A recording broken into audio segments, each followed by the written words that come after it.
Salamis was an ancient Greek city-state on the east coast of Cyprus.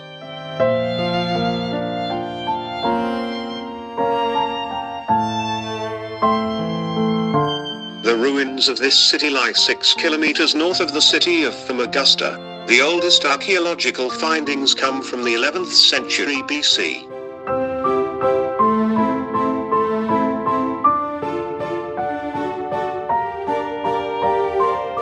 Salamis was in 450 BC, the scene of a great land and sea battle between Athens and Persians.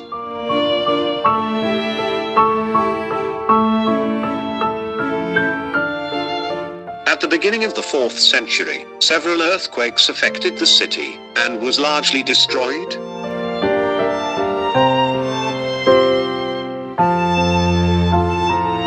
Emperor Constantine II in 337 to 361 built anew under the name of Constantine.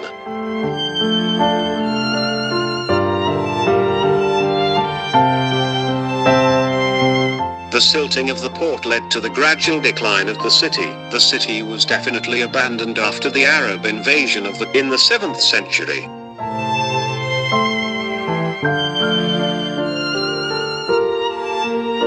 The inhabitants of the city moved to Asino in today's Famagusta.